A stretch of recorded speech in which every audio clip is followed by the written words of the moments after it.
Hello guys, आप सबका अपने YouTube channel B Ed education by doctor Geeta में हार्दिक अभिनंदन है। आप सबको मेरा प्यार भरा नमस्कार। आज का हमारा टॉपिक है पुनर्बलन कौशल, स्किल ऑफ रीएनफोर्समेंट। आज हम इसके बारे में विस्तार पूर्वक चर्चा करेंगे कि पुनर्बलन कौशल क्या होता है, इसके घटक कौन से हैं, इसको प्रयोग करने में, यूज़ करने में कौन कौन सी सावधानियां हमें बरतनी चाहिए। पुनर्बलन, पुन का अर्थ होता है दोबारा, बलन यानी जोर लगाना, धक्का लगाना। कि जब आप कोई कार्य करते हो और वांछित परिणाम न मिलने पर अवांछित परिणाम मिलता है और उसको वांछित परिणाम में बदलने के लिए आप जो प्रतिक्रिया करते हो उसको पुनर्बलन का नाम दिया जाता है। पुनर्बलन कौशल का प्रयोग सबसे पहले पावलोव मनोवैज्ञानिक थे, जिन्होंने 1903 में इसका प्रयोग किया था। और यह सूक्ष्म शिक्षण प्रक्रिया का सबसे महत्वपूर्ण हिस्सा है, यानी माइक्रो टीचिंग का इम्पोर्टेंट पार्ट है।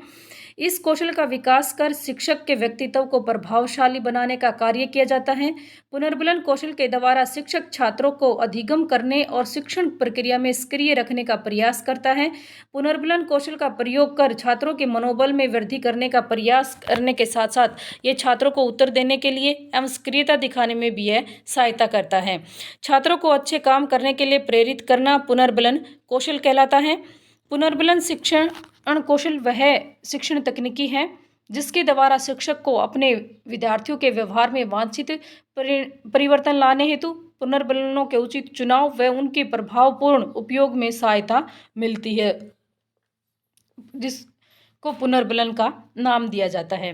पुनर्बलन शिक्षण दो प्रकार का होता है, एक सकारात्मक पुनर्बलन और एक नकारात्मक पुनर्बलन। सकारात्मक पुनर्बलन को धनात्मक पुनर्बलन भी कहा जाता है और नकारात्मक पुनर्बलन को ऋणात्मक पुनर्बलन भी कहा जाता है।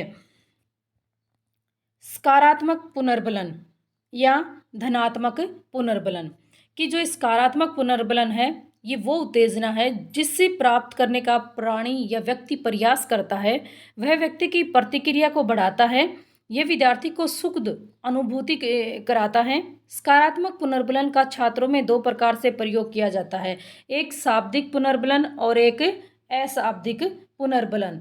शाब्दिक पुनर्बलन की अगर हम बात करते हैं तो शाब्दिक यानी शब्दों के द्वारा, कि इसमें शब्दों के द्वारा बच्चों को प्रोत्साहित किया जाता है। जैसे आपने बहुत अच्छा किया, वेरी गुड, शाबाश, बहुत अच्छा प्रदर्शन किया, ऐसे शब्दों का प्रयोग किया जाता है।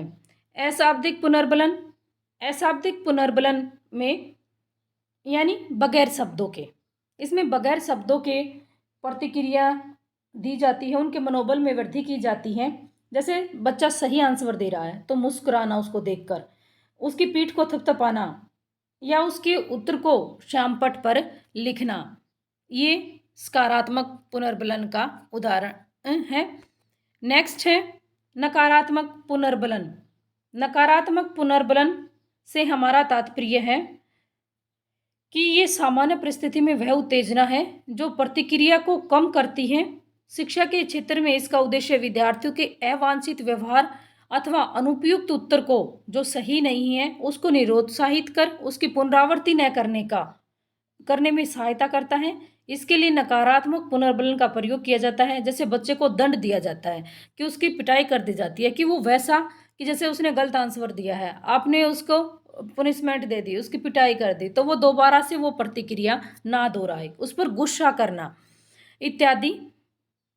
नकारात्मक पुनर्बलन भी दो प्रकार का होता है, शाब्दिक पुनर्बलन और अशाब्दिक पुनर्बलन, या आप इसको शाब्दिक नकारात्मक पुनर्बलन या अशाब्दिक नकारात्मक पुनर्बलन भी कह सकते हैं। शाब्दिक यानी शब्दों के द्वारा, इसमें शब्दों के द्वारा गुस्सा किया जाता है। जैसे मूर्ख कहना, अरे पागल है, तुझे कुछ नहीं पता, चल मूर्ख, ऐसे शब्दों का प्रयोग करना कि जिससे बच्चा दोबारा वो प्रतिक्रिया या अनुक्रिया ना करे। अशाब्दिक यानी बगैर शब्दों के अनुक्रिया को रोकने का प्रयास करना। जैसे बच्चे की तरफ गुस्से से देखना, किताब पटकना या आंख दिखाना, ये अशाब्दिक नकारात्मक पुनर्बलन के उदाहरण हैं।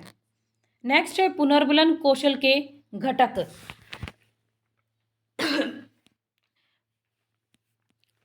Component of the skill of reinforcement. पुनर्बलन कौशल के घटकों को भी दो भागों में विभाजित या दो वर्गों में विभाजित किया जाता है।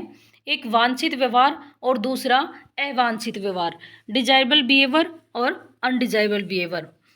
डिजायरेबल बिहेवियर की अगर हम बात करते हैं, वांछित व्यवहार की अगर हम बात करते हैं, तो इसके अंतर्गत शिक्षक के उन सभी शाब्दिक यानी शब्दों, मौखिक यानी बोलकर व्यवहारों को सम्मिलित किया जाता है जो विद्यार्थी को ठीक उत्तर देने पर यानी सही रिस्पॉन्स देने पर सही अनुक्रिया करने के लिए प्रेरित करता है। वेरी गुड, आपने बहुत अच्छा किया, यानी उसे बल प्रदान करता है।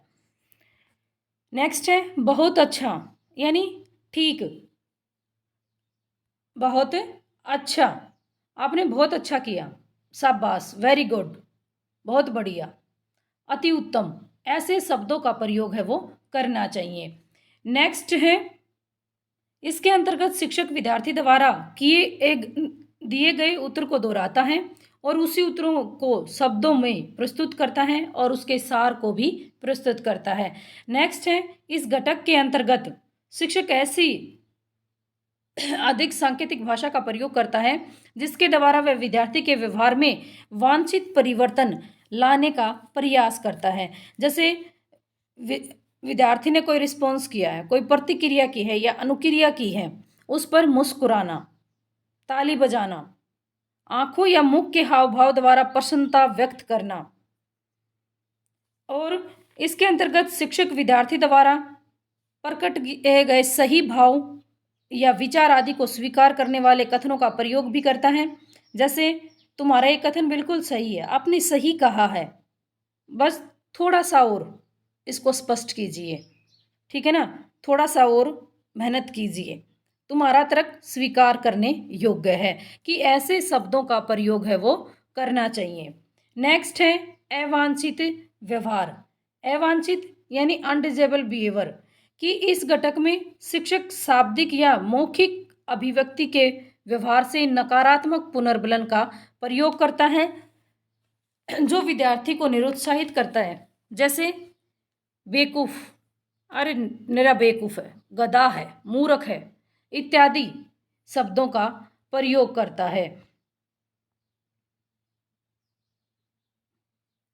और इसमें क्या है कि जैसे अवांछित व्यवहार में कई बार उसके बालक को कठोर चेहरे व आंखों से देखना, भुएं चढ़ाना, बालक की ओर तेज चलना, ये भी अवांछित व्यवहार का उदाहरण है।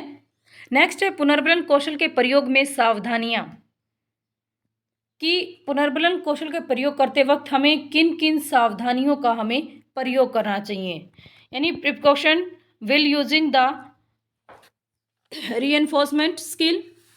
इस कौशल के तहत अध्यापक को अपने कथनों को बदलते रहना चाहिए, यानी अपने जो शब्द हैं उनको बदलते रहना चाहिए, एक जैसे शब्दों का बार बार प्रयोग नहीं करना चाहिए, क्योंकि इससे मजाक बनता है अध्यापक का, बच्चे मजाक उड़ाने लगते हैं कि सर को सिर्फ एक ही शब्द मिल रहा है और उसी को बार बार प्रयोग कर रहा है।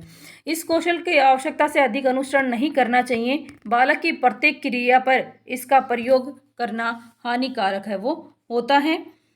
शिक्षक को प्रतिभाशाली बालकों का पुनर्बलन अवश्य करना चाहिए। जो प्रतिभाशाली बालक हैं उनको पुनर्बलन यानी दोबारा से उनको प्रोत्साहित करना चाहिए कि वेरी गुड, बहुत अच्छा किया, आप और भी अच्छा कर सकते हो।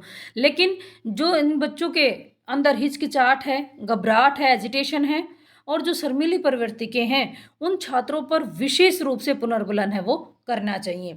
शिक्षक को पक्षपात पुनर्बलन से बचना चाहिए, अन्यथा कक्षा में उसकी स्थिति काफ़ी हास्यास्पद है वो हो जाएगी। पुनर्बलन के समय विद्यार्थियों के परिपक्वता स्तर यानी उनकी मैच्योरिटी किस लेवल पर है, उनका बौद्धिक स्तर कैसा है, उसको भी ध्यान में रखना चाहिए। शिक्षक को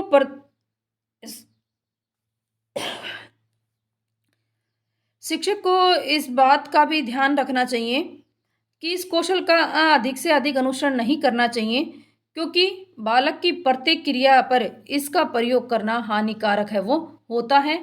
बार बार हमें इसका प्रयोग है वो नहीं करना चाहिए। अतः हम कह सकते हैं कि पुनर्बलन कौशल भी हमारे शिक्षण प्रक्रिया का एक महत्वपूर्ण हिस्सा है। ये हमारे वांछित व्यवहारों को अवांछित व्यवहारों को वांछित व्यवहार में परिवर्तन करने में पूरा अपना सहयोग है वो देता है। इससे हमारा शिक्षण है वो और भी ज़्यादा प्रभावी बन जाता है। Thank you guys. प्लीज़ इस चैनल को लाइक करना, शेयर करना व सब्सक्राइब करना। नेक्स्ट वीडियो में हम पुनर्बलन कौशल का कैसे प्रयोग करते हैं, कैसे सूक्ष्म पाठ्य योजना बनाते हैं, वो हम लेकर आएंगे, उस पर चर्चा करेंगे। और ये टॉपिक हमारा B Ed first year second year दोनों के लिए इम्पोर्टेंट है, तो सभी इसको वॉच करें, समझें। Thank you guys.